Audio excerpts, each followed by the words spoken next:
The Florida sun beat down, relentless and unforgiving, as I trudged through the dense undergrowth of the state forest. Sweat mingled with the scent of pine and damp earth, clinging to my skin like a second layer. This was my reality now, my second home, a stark contrast to the sterile world of my office job just a few weeks back. The transition from spreadsheets and emails to fire lines and wildlife encounters had been jarring, but strangely, I found myself thriving in this rugged wilderness. My official title was Park Ranger, a title that felt heavy and important, but in reality, the majority of my days were spent alone, battling invasive species, maintaining trails, and monitoring fire danger. The vastness of the forest, a labyrinth of towering pines and sprawling palmettos, was both awe-inspiring and intimidating. It whispered secrets, held its breath, and watched me with an almost sentient gaze. The memories of that first week, though, were colored with a chill that the Florida sun couldn't penetrate. It had been a Tuesday, a day just like any other, when I stumbled upon the scene that forever altered my perception of the forest.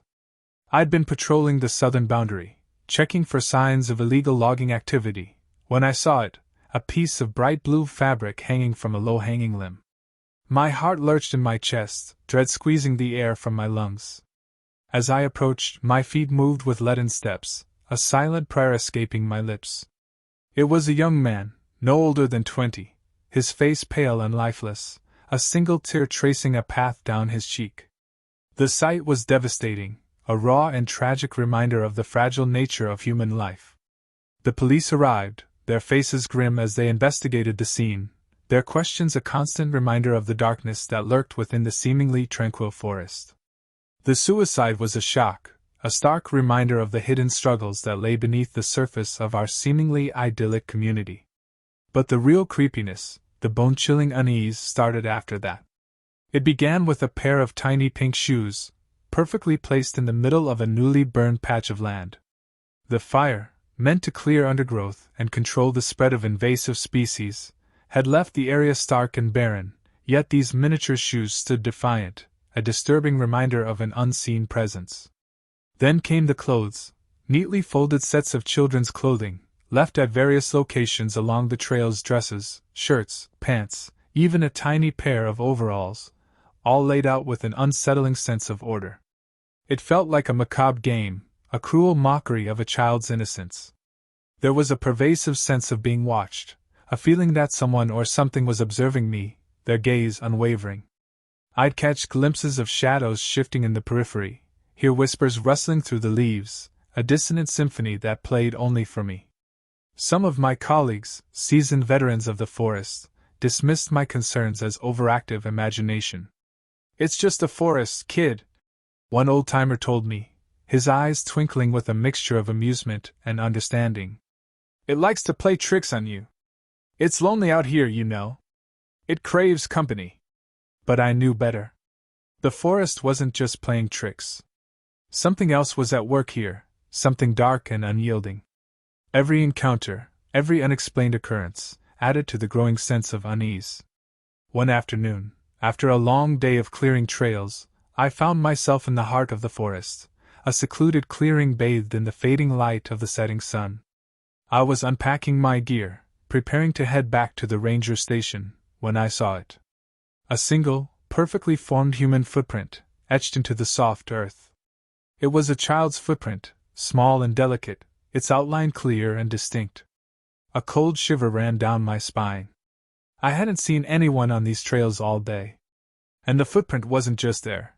It was in the exact center of the clearing, as if deliberately placed. I stood there, frozen, staring at the footprint, my mind racing. This wasn't the forest playing tricks. This was something else. Something real. Something unnatural. The feeling of being watched intensified, turning into an oppressive weight on my chest. I could feel eyes on me, cold and piercing, boring into my soul. I spun around, my heart pounding, but saw nothing. Fear, raw and primal, coiled in my stomach.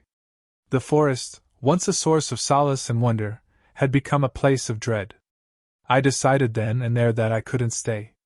The forest was no longer a place of peace and quiet, but a constant source of anxiety and unease. It had become a place of shadows and whispers, a place where memories of a young man's suicide and unsettling occurrences lingered in the air, a haunting reminder of the unknown forces at work. I left the ranger station a few weeks later, my resignation a silent scream of surrender. I couldn't explain it, I couldn't understand it. But I knew in my heart that the forest was not what it seemed.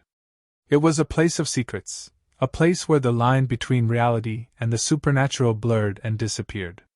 I left with a lingering sense of dread, a constant reminder of the chilling events that had unfolded in the heart of the Florida forest.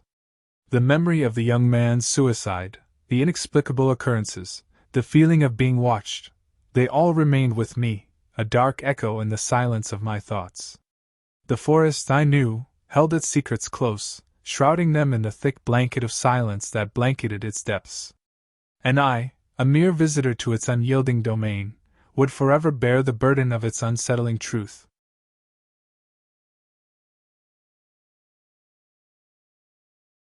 I was young then, barely 20, and my boyfriend, Alex, was a few years older, his enthusiasm for the mountain trails bordering on reckless. We were hiking in the Canadian Rockies, miles from the nearest trailhead, our path a haphazard route of loose gravel and crumbling sandstone. We had been walking for hours, the sun slowly sinking towards the horizon, casting long shadows that danced across the craggy landscape. Alex, with his usual boundless energy, had been urging me forward, his hand reaching out to help me over fallen logs and across treacherous streams. I, however, was feeling the bite of the altitude, my legs aching and my breath coming in shallow gasps. "Just a little further, love," Alex had said, his voice echoing in the vast emptiness. "There's a lookout point up ahead, and the view is supposed to be spectacular." As tired as I was, I couldn't resist the allure of his adventurous spirit. I pushed on, my eyes scanning the landscape for any sign of the promised lookout. It was then that we stumbled upon it. It was like a forgotten monument, rising from the earth like a weathered sentinel. A squat, concrete structure, about the size of a small silo, stood amidst the towering pines. Its surface was scarred with time, covered in a thick layer of moss and lichen, the paint peeling and faded. A heavy wooden door, its hinge rusted, gaped open, revealing a black, cavernous interior. A strange sensation washed over me, a prickling sensation at the back of my neck, a shiver that ran down my spine. This wasn't right. We were miles from any civilization, any signs of human presence. What was this structure doing here? "What is this place?" I asked, my voice barely a whisper. Alex, ever the explorer, was already pulling the door open wider, his brow furrowed in curiosity. "Looks like some old storage shed," he said casually. "Maybe someone was up here working on something. Let's take a peek." He stepped inside, his flashlight beams slicing through the darkness, revealing a scene that made my blood run cold. The interior of the structure was not a storage shed. It was a chamber of horrors. In the center of the room stood a large, metal chair, bolted to the floor. Chains hung from the ceiling, their ends secured to the chair, forming a crude, almost medieval restraint system. The walls were bare concrete, cold and damp, with what looked like faint bloodstains smeared across them. A gagging sensation rose in my throat, and my stomach lurched. "Alex," I choked out, words failing me. But Alex, oblivious to the creeping fear that had seized me, was already exploring further. He approached the wall, his flashlight sweeping across the surface, revealing a trapdoor concealed behind a loose piece of concrete. It was dark and ominous, a gaping maw in the floor, radiating an unsettling aura. "Wonder what's down there?" he muttered, his voice echoing in the silence. "Alex, no!" I screamed. "Don't open it!" My heart pounded in my chest, each beat a hammer blow against my ribs. I felt a wave of primal fear wash over me. This place was wrong, sinister, and we were intruding on something we shouldn't. Alex hesitated, a flicker of doubt crossing his face. He cast a look at the trapdoor, then at me. "I'm just curious," he said, his voice softening. But the curiosity in his eyes had morphed into something else, something darker. He reached down and grabbed the edge of the trapdoor, his hand trembling slightly. I grabbed his arm, my fingers digging into his flesh. Please, Alex, let's go, I begged. This isn't right. We shouldn't be here. He looked at me, his face an enigma. An internal struggle raged in his eyes, the light of curiosity battling with a burgeoning fear. Finally, he shook his head, his jaw clenching. You're right, he said, his voice surprisingly subdued. Let's go. We fled the structure, our retreat a panicked scramble. We didn't look back, the chilling images of the torture chamber imprinted on our minds. The silence of the mountain seemed to amplify the terror that choked our throats. As we made our way back to the trail, the setting sun cast long, ominous shadows that seemed to follow us. My legs ached, my body trembling, but the fear that gripped me was more debilitating than any physical pain. We stumbled back to our car, a sense of relief washing over us as we slammed the doors shut. We drove for miles in silence, the horrifying images replaying in my mind. I kept expecting to see the silo reappear on the side of the road, its dark maw swallowing us whole. The mountain air, once so exhilarating, now felt heavy and suffocating. The beauty of the landscape, previously a source of wonder, had been tainted by the haunting image of the torture chamber, the trapdoor, the invisible horrors hidden below. Alex, usually so full of life and energy, became withdrawn, his face a mask of contemplation. We didn't speak for the rest of the drive, the weight of our silence heavier than any spoken word. As we drove away from the mountains, the feeling of dread slowly began to recede. The normalcy of the city lights, the familiar hum of traffic, seemed to provide a sense of security, a shield against the nightmarish encounter. But the memory of the silo, the chamber of horrors, remained. It was a wound on the landscape, a scar on our souls. I couldn't shake the feeling that we had stumbled upon something forbidden, something that was best left undisturbed. I never told anyone about the silo. The story was too surreal, too terrifying, too unbelievable. Yet I knew that it was real. I had seen it with my own eyes. Years passed, the memory of that day fading into the background of my life. I moved on, built a new life, and the image of the silo, the chains, the trapdoor, gradually faded to a distant memory. But sometimes, late at night, when the shadows stretch long and the silence is heavy, I can still feel the prickle of fear at the back of my neck. I can still hear the echo of my own terror, the whispers of a story I'm afraid to tell. And I know that somewhere, in the vast expanse of the Rockies, the silo still stands, a silent sentinel guarding its secrets, its dark maw waiting to swallow another unsuspecting soul. I still feel a creeping sense of dread whenever I think about it, a chilling reminder of the dangers that lurk in the shadows, the secrets that lurk beneath the surface of our world. We may think we know what lies beyond the familiar, but sometimes the truth is far more terrifying than anything we could imagine. The next day, after our chilling discovery, we packed up our campsite and drove back home. The journey back was tense, filled with unspoken questions and lingering fear. We didn't talk about the silo, but our silence spoke volumes. It was as if an invisible barrier had been erected between us, a shared burden of knowledge that weighed heavily on our hearts. Back in the city, life seemed to resume its normal rhythm, but the terror of that night lingered. The memory of the silo, the torture chamber, the trapdoor, became a shared secret, a bond forged in the crucible of fear. Weeks later, I tried to reach Alex, but his phone was disconnected. His apartment was empty, his belongings gone. I was left with the chilling realization that he had vanished, disappeared as mysteriously as he had appeared in my life. My attempts to find him were futile. The police were uninterested, dismissing my story as a figment of my imagination. The only evidence of his existence was the haunting memory of the silo, the terrifying truth that lay hidden in the mountains. To this day, I still wonder about Alex. Did he find something down that trapdoor? Did the horrors of the silo claim him? Or did he simply choose to disappear, driven by the fear that had consumed us both? The unanswered questions haunt me. And as I look out at the world, I can't help but feel a sense of unease, a lingering fear that the darkness always lurks beneath the surface, waiting to swallow us whole. The memory of the silo remains, a stark reminder that the world is a strange and unpredictable place, and some secrets are best left buried.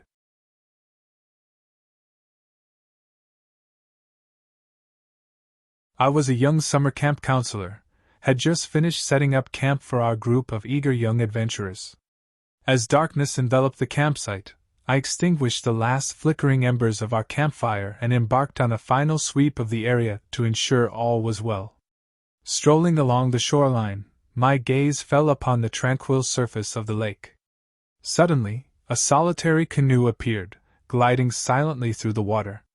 A lone figure propelled it forward, the rhythmic strokes of his paddle creating faint ripples that disturbed the lake's glassy stillness. At first, I dismissed it as nothing out of the ordinary, a fellow camper seeking solitude or adventure.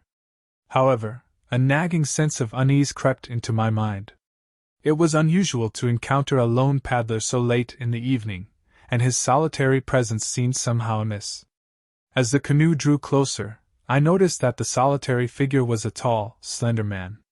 His features were obscured by the shadows cast by the brim of his hat, but his eyes glinted with an unsettling intensity. He raised his hand in a friendly wave, and I instinctively returned the gesture, a paradoxical mixture of politeness and apprehension filling me. Returning to the staff tent, I shared my encounter with the lone paddler with my fellow counselors. They dismissed my unease as mere nighttime jitters and assured me that everything would be fine. Despite their reassurances, a lingering sense of worry gnawed at me. As night fell, I found myself tossing and turning in my sleeping bag, unable to shake off the feeling that something was amiss. The tranquility of the campsite seemed to have given way to an underlying unease.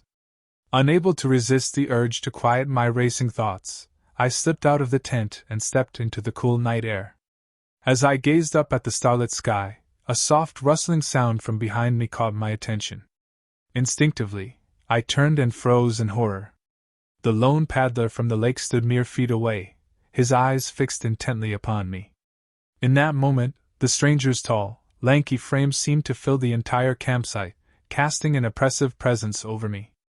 Fear surged through my veins as I realized the true nature of his visit. This was no ordinary camper seeking solitude, this was an intruder, a potential threat to myself and the children in my care. Our eyes met across the dimly lit campsite, and I saw something sinister lurking within the depths of his gaze. It was a look that sent shivers down my spine, a look that spoke of hidden motives and malevolent intent. In a desperate attempt to deter the stranger, I grabbed the first object within reach, a can of bear mace. I brandished it menacingly, my voice trembling as I ordered him to leave our campsite. As if in a trance, the stranger slowly rose to his full height. His towering presence loomed over me, and for a moment, I feared for my life. However, a flicker of hesitation crossed his eyes, and he began to back away, mumbling incoherent words. Relief washed over me as the stranger turned and disappeared into the darkness. Adrenaline coursing through my veins, I quickly alerted the other counselors, and together, we kept watch over the campsite until dawn. As the first rays of sunlight pierced through the canopy, we contacted the park rangers and relayed our encounter with the mysterious stranger. They arrived promptly and launched a search, but no trace of him was ever found. The children, thankfully, remained oblivious to the danger they had faced. But for myself and the other counselors, the memory of that night would forever be etched into our minds. We had faced an unknown threat and emerged unscathed, but the experience had taught us a valuable lesson about the importance of vigilance and the unexpected dangers that can lurk in the wilderness. And so, the tale of the lone paddler became a cautionary legend passed down among the counselors at our summer camp, a reminder that even in the most idyllic of settings, there can be hidden shadows that threaten to disturb the peace.